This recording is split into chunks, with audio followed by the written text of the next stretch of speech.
Bonjour, je suis Jean-Marc Dugolinas, directeur du pôle formation santé, et je porte dans ce nouveau projet de développement stratégique plusieurs actions. Une action portant sur l'adaptation de nos ressources, aussi bien en termes de RH que de logistique, pour permettre à notre plan de développement stratégique d'évoluer dans le temps. Je porte également le projet sur comment intégrer du marketing dans notre communication pour être encore plus percutant et adapté à chacune de nos cibles. La mise en œuvre de notre plan de développement stratégique va nécessiter une évaluation régulière de notre capacité à organiser ce centre de formation, tant au niveau de nos compétences qu'au niveau logistique. Nous serons amenés tous les 6 mois à repenser cette organisation, chemin faisant, compte tenu des évolutions que notre plan de développement stratégique va apporter à notre organisation. Cette mission sera portée par l'ensemble du staff du pôle formation santé. Après avoir entendu l'avancée de tous les porteurs de projets, le staff, en collaboration avec les porteurs de projets, se poseront cette question essentielle. Est-ce que notre organisation, l'organisation que nous avons mis en place, est-elle toujours en adéquation avec nos besoins?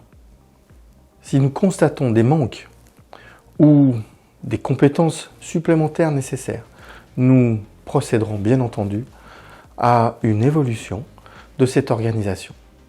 Nous avons déjà, depuis maintenant plusieurs mois, fait évoluer notre organisation. C'était une nécessité, notamment sur notre business unit de la formation des libéraux. Nous travaillons désormais sur un seul plateau avec un regroupement de toutes les compétences qui nous a permis d'avoir une organisation beaucoup plus agile, pouvant répondre plus rapidement aux besoins de nos clients. Nous avons également fait évoluer notre organisation concernant la business unit des formations longues. Effectivement, les postes de travail ont dû évoluer pour avoir plus de précision dans l'exécution des tâches et notamment avoir des compétences plus précises pour répondre aux nouveaux enjeux. C'est donc déjà une étape franchie dans 2 de nos activités sur l'évolution de notre organisation.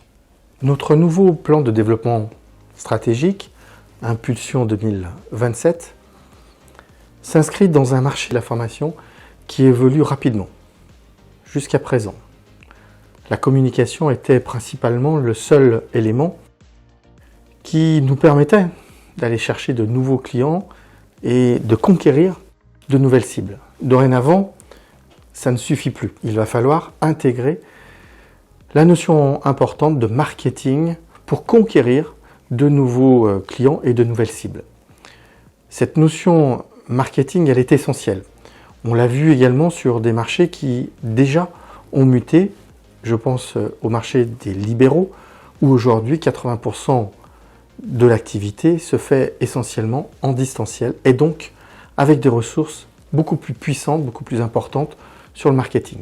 Nous devons là aussi faire cette transition sur l'ensemble de nos activités. L'activité formation longue, mais également l'activité de la formation continue des salariés. Nous devons donc réagir et faire évoluer nos métiers. Le marketing doit être aujourd'hui complètement intégré dans notre logique de commercialisation et de communication. Nous l'avons vu avec l'évolution vers des sites marchands où le marketing est une donnée essentielle pour capter des leads et les transformer en clients. L'objectif d'intégrer du marketing dans notre communication est de rendre nos messages plus percutants et adaptés. Enfin et surtout, ça va être d'utiliser les bons canaux de communication pour travailler ces éléments marketing.